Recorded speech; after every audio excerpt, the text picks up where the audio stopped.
Hey, Jim here from 3J Music. So I'll start with the title of the video. Is guitar YouTube, or guitar social media in general, making specs too important? Now don't get me wrong, some specs are really important, and some of us have been doing this for so long that we know what we like. But how big is that percentage really? That percentage of us that have been doing this for so long that we know what we like, and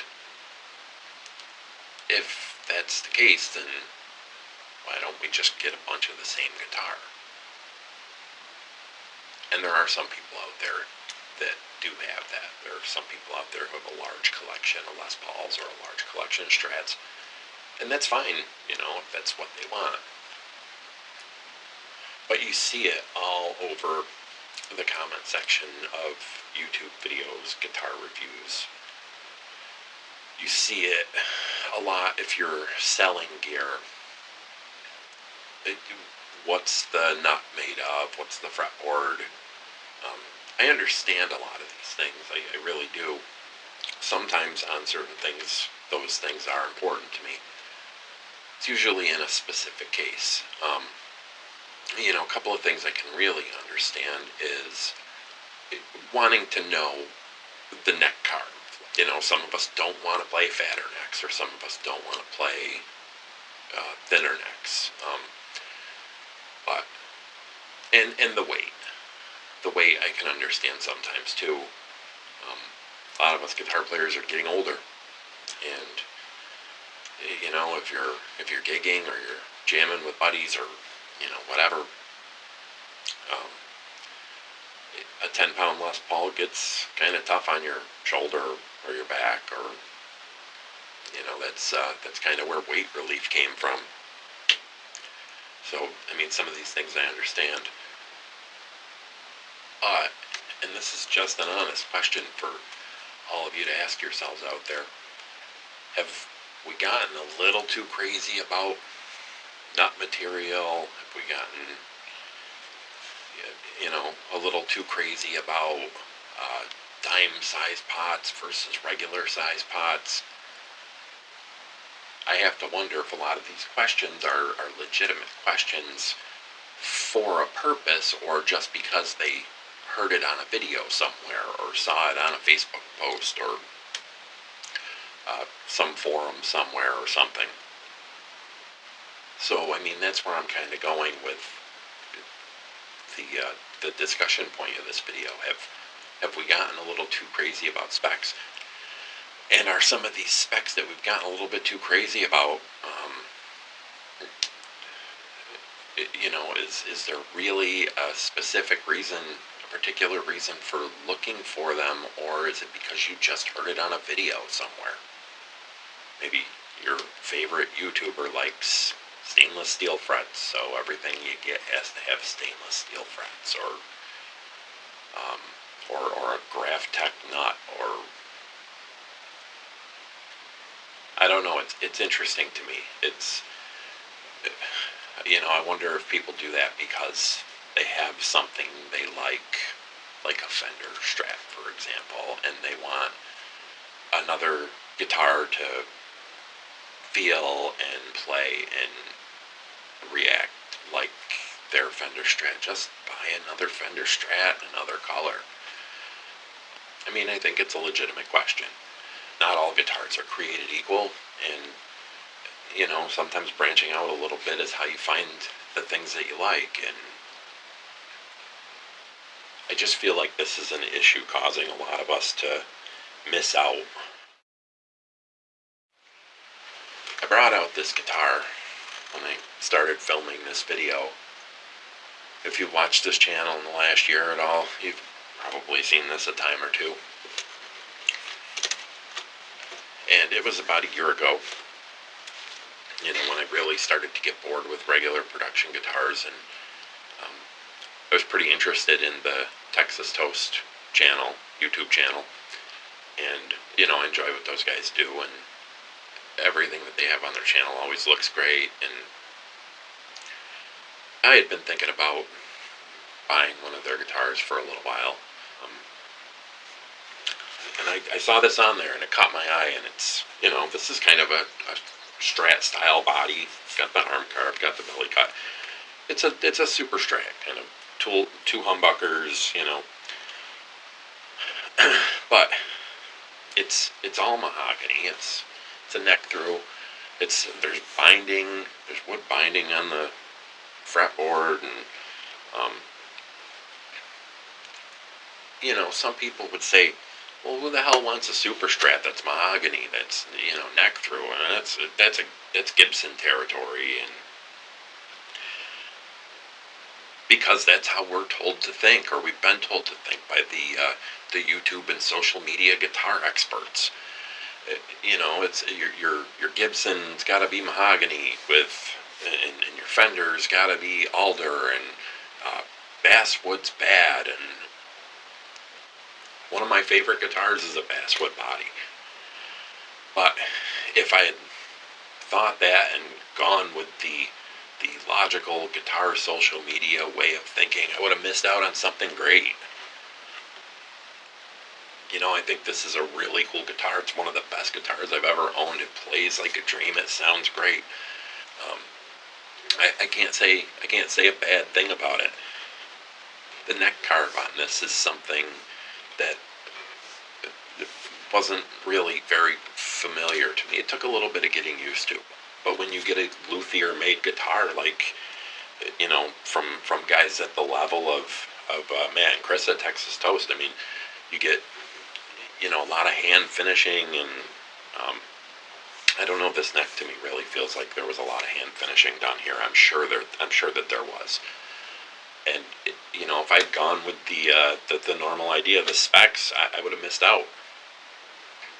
I once sold an expensive guitar that I should have kept, that I really loved, and I sold it in favor of another guitar that was put out by the same company, and I love all of this company's guitars, but the specs were a little bit more up my alley.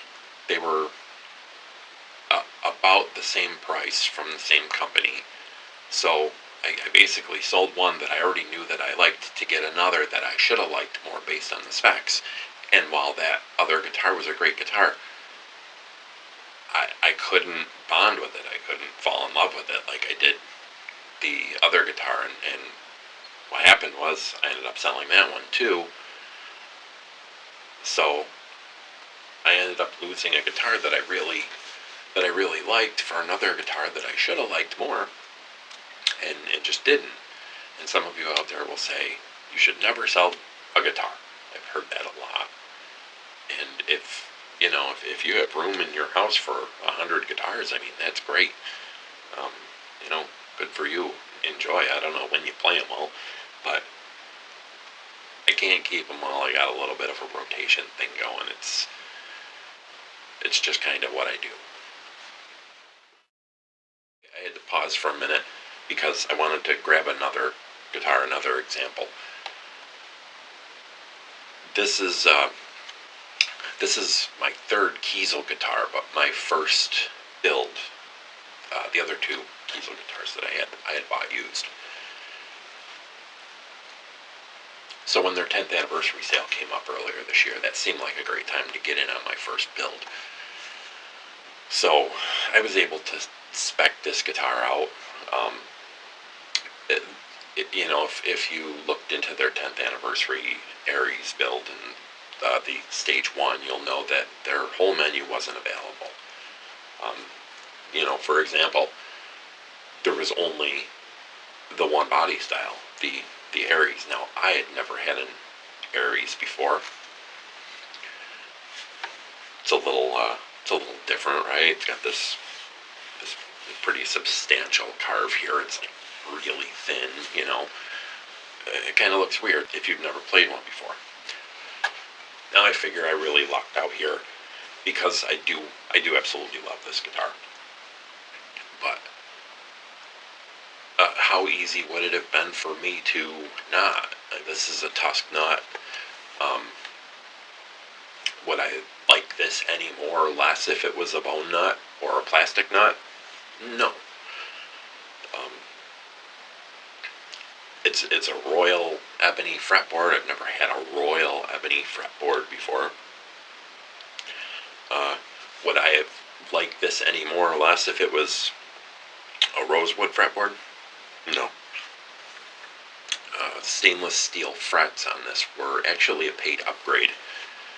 It's usually a standard option for Kiesel is stainless steel frets, but on this particular model, the standard option was nickel frets, and the stainless steel was a bit of a paid upgrade. Now, would I like this guitar any more or less if these frets were nickel instead of stainless steel? No. Now, another thing, and this would have been the most important thing in my mind, is when I was doing the specs for this, I went with the thinner neck carve. Now, I have never had a thinner neck carve on a Kiesel before. There was a standard and a thicker, and I knew that I liked those enough. I was hoping for a little thinner. Now, that little thinner could have thrown everything off, but again, I feel like I got lucky because I think it's really a great neck carve. But conventional wisdom would have told me to go with what I know, wouldn't it? Would I still like this the same if the neck carve was their standard or their thicker? Everyone has different names for their neck carves. Half the time you don't know what the hell that means until you hold on to one of them. But if I had decided against this guitar because I don't know, for some reason, I think maybe rosewood wasn't even an option for the fretboard. If I had decided against this guitar because rosewood wasn't an option or bone knot wasn't an option, I would have missed out on something great. So don't be afraid to take a chance. When you're out there shopping, ask yourself if these specs are important to you and why they're important to you, or if you're just regurgitating something that you heard from your favorite YouTuber or social media, whoever. And if they are really important to you, and you are one of those people who've been doing this long enough that you know what you like and you know what you want, then that's great. Go with that. Go get another Fender or another Gibson or whatever it is that makes you happy. But if you're in what I believe to be the larger percentage of people who maybe that stuff doesn't matter so much, and maybe you just think it's important because that's what you've heard over and over again, ask yourself if that's really the case and if it's really important, or if you should take a chance. The vast majority of us are just doing this for fun. So have some fun with it. And let's discuss.